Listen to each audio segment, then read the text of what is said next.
මම ඇද හස්බන්ඩ් බබාලා කිසි කෙනෙක් නැතුව තනියමම ඩ්‍රක්ස් ස්ටෝ එකට ආවා. එතකොට අර මට බබාලා ඉන්නකොට එයාලත් එක්ක එහෙම හිදුවනවා එයාලා බලා ගන්න ඕනේ. ඉතින් ඒක නිසා ඇත්තටම හිතේ නිදහසින් කිසි කෙනෙක්ගේ ඩිස්ටර්බ් එකක් නැතුව shopping කරගන්න පුළුවන් වෙයි කියලා හිතලා තමයි මම තනියම ආවේ. ඒකත් ජර්මනියට තමයි මං ආවේ.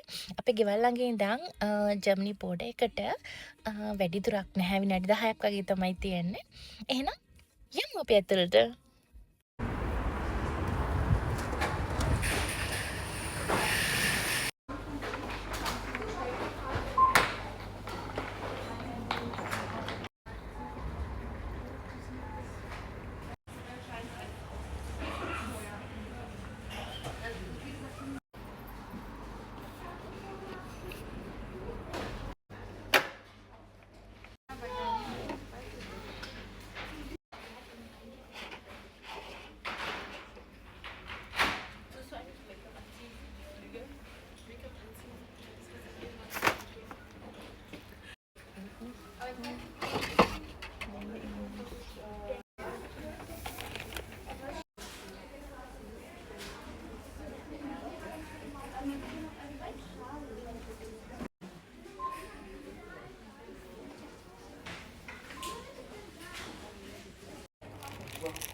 මේකට මං හරි ආසයි.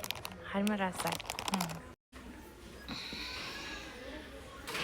මේක තමයි මං පාවිච්චි කරන ක්‍රීම් එක. බොඩි ක්‍රීම් එක. මේ නැතුවම බෑ. සුදු පැංචට ගන්න ඕනේ. නර්සිං පැඩ් එකත් අවශ්‍යයි.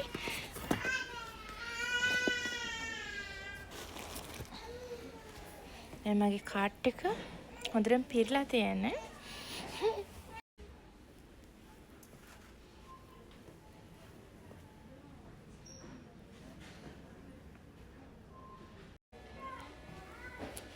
දැන් නම් මේකට පුරවන්න තව ඉඩක් නැහැ. ඒක නිසා මම දැන් මේ යනවා. අදට ඇති.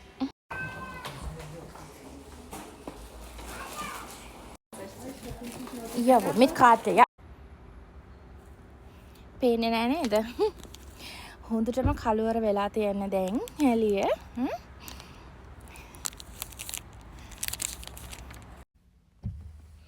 දැන් ළමයි මන් දන්නේ ඇත්තටම ඔයාලටත් මෙහෙම දේවල් වෙනවද කියලා. හරිද?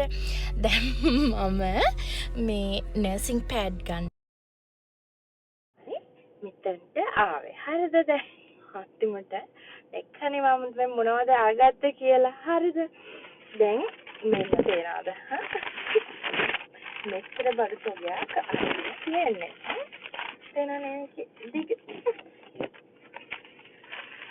ඔන්න ඔය වගේ දේවල් ඉතින් ඉඳ හෙටලා වෙනවා.